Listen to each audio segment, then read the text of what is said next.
I used to work at this mid-sized company in Chicago. It wasn't a dream job, but it paid the bills. And honestly, I liked the team, at least most of them. I was always the quiet one, kept my head down, met my deadlines, and never stirred the pot. You know that type of employee who does the work without complaining? Yeah, that was me. My boss, though, let's call him Dave, was the type who believed in squeezing every last drop out of people without giving much back. He was one of those, you should be grateful to have a job kind of guys. At first, I didn't mind. I thought maybe hard work would pay off. Maybe staying late, never saying no, and volunteering for extra projects would eventually get noticed. Spoiler alert, it didn't. Instead, Dave started relying on me more and more. When someone else dropped the ball, he tossed it to me. Weekend deadlines? Guess who he called? And I did it all because I thought, if I just keep proving myself, a promotion would come. But it didn't. Not even a thank you. Just more work, more pressure, and this fake smile he'd throw around like he cared. For a long time, I didn't speak up. I didn't want to seem ungrateful. And honestly, I was scared. Scared of getting labeled as difficult. Scared of losing the job. So I kept quiet, until something happened that pushed me too far. It was a Friday afternoon. I had made weekend plans. Nothing crazy, just a short trip out of town with my girlfriend. We hadn't spent real time together in months because I'd been swamped with work. Bags were packed. I was already counting down the hours.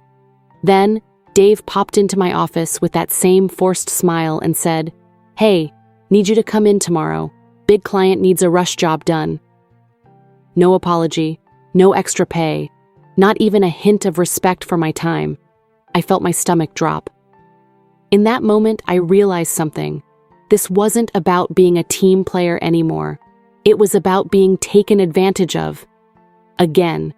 And something inside me just said, enough. I looked at Dave, still holding my weekend bag under my desk, and something snapped. It wasn't loud. It wasn't dramatic. It was this quiet moment in my head where I just thought, why am I doing this to myself? I had spent the past year saying yes to everything. I gave up holidays, missed birthdays, canceled plans over and over again. All for what? A pat on the back that never came, a raise that never showed up, a promotion that was always next quarter. I could feel my chest tighten, not from anger exactly, but this deep frustration, like I'd been lying to myself, pretending this job was worth the sacrifice, pretending it would get better if I just hung in there. I looked Dave right in the eyes and said, "I can't come in tomorrow. I have plans." He laughed, thought I was joking. Then his smile dropped when I didn't laugh with him. His tone changed instantly. "You're seriously turning this down?" There was this long pause, and I felt my heartbeat pick up. I wanted to backtrack. I wanted to say, "I'm sorry, yeah, I'll do it." That old voice in my head was screaming, "Don't mess this up, don't cause trouble." But another voice, one I hadn't listened to in a long time, was louder. I said, "Yeah, I am." It got quiet. He looked completely thrown off, like no one had ever told him no before. And honestly, I was just as surprised as he was. My hands were literally shaking under the desk. I felt like I'd just jumped off a cliff. He tried to guilt trip me. "You know, this won't look great to upper management. We need people we can depend on." And I said, "I've been dependable for a year straight. I've done more than what's in my job description, and I'm still where I started. So if this is what it takes to move up, maybe I'm in the wrong place." That hit him. He didn't yell, didn't fire me on the spot like I was half expecting. He just stood there, trying to think of what to say.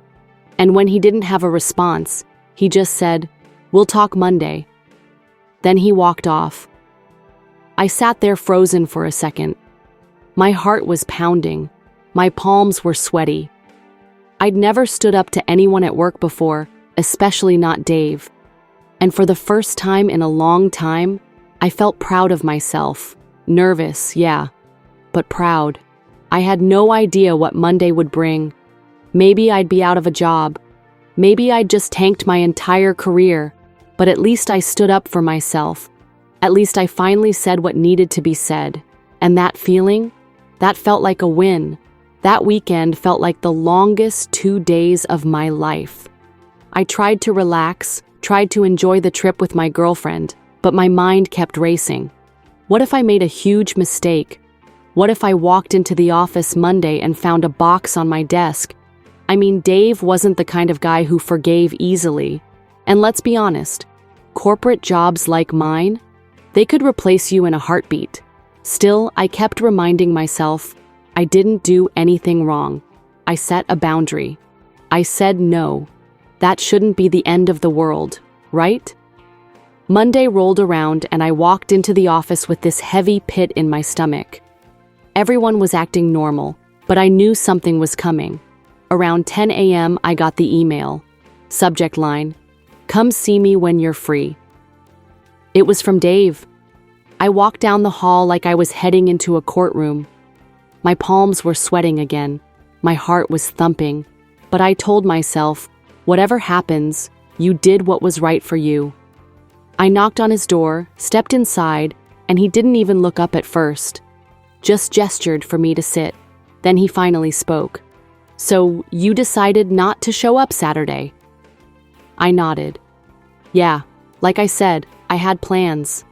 He leaned back in his chair, studying me like he was trying to decide how far he could push this. I didn't blink. I stayed calm even though inside I was anything but. Then he said something I didn't expect at all. "You've been taking on more work than anyone here, always hitting deadlines, always showing up. I've noticed it. Upper management has too." I just sat there, confused. This wasn't the lecture I was expecting.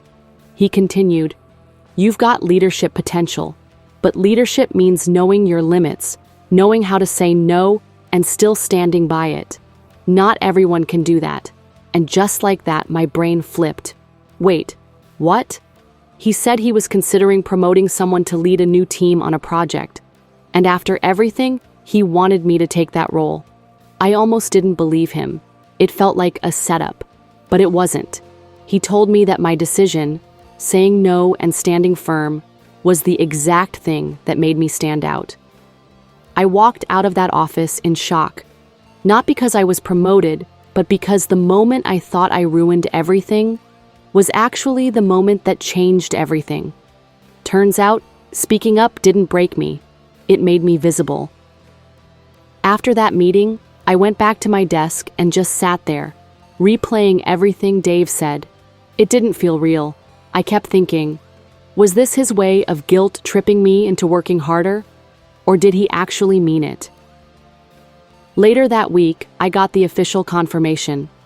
A new team was being formed for a high-profile client project, and I was leading it.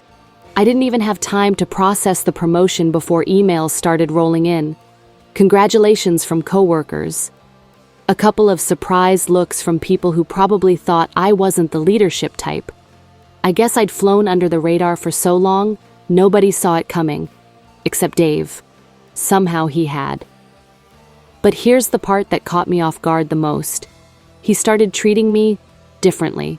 Not like we were buddies, but with actual respect. He asked for my input in meetings, gave me space to run my team, even said things like, "Good call," or "That's a strong direction." Phrases I'd never heard from him before. It was weird. Not because I didn't want the respect, but because part of me still held a grudge. A piece of me wanted to prove I was better than what he'd made me feel for so long. Like maybe this promotion was my quiet revenge.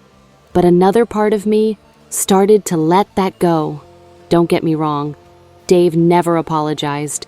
He didn't sit me down and admit he'd pushed me too hard. But his actions started to shift, and maybe that was his version of making things right. And you know what? I forgave him, quietly. Not because he deserved it, but because holding on to the resentment was just exhausting. I had bigger things to focus on now, a team to lead, a project to deliver, and finally, a future to shape on my terms. I also started talking more with coworkers, sharing my experience. Turns out, A lot of them had been feeling the same way, burnt out, overworked, undervalued, and the craziest part? After I said no and didn't get fired, they started saying no too. It was like one person standing up gave everyone else a little more courage. Looking back, I don't regret all the hours I put in, but I do regret waiting so long to draw the line.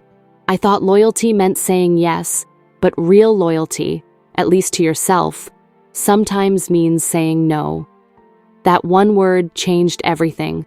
It's been 6 months since that day I told my boss no, and honestly, it's one of the best decisions I've ever made. The promotion didn't just come with a new title and better pay. It came with something I didn't even realize I'd lost along the way: confidence. I walk into work now knowing I have a voice, that I earned my place not by staying silent and doing everything I was told, but by finally standing up for myself, by choosing to respect my own time, my own energy, my own worth. What surprised me most wasn't the job title or the project's success. It was how much more human everything started to feel. I wasn't pretending anymore. I wasn't shrinking myself just to stay in someone's good graces. I had nothing to prove and everything to give, on my terms.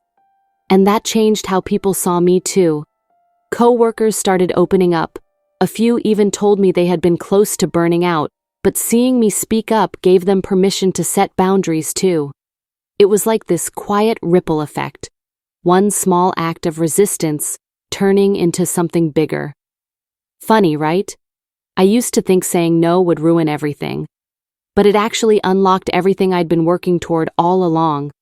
So if you're stuck in a job where you feel invisible, overworked, afraid to speak up because you might lose it all, listen to me. Sometimes, the scariest thing you can do is also the thing that changes your life. I told my boss no. I thought it was the end, but it was just the beginning. And if I could go back, I wouldn't change a thing. Not the stress, not the sleepless nights, not even Dave. Because all of it led me here, to a place where I finally respect myself enough to say, I deserve better. And maybe, so do you.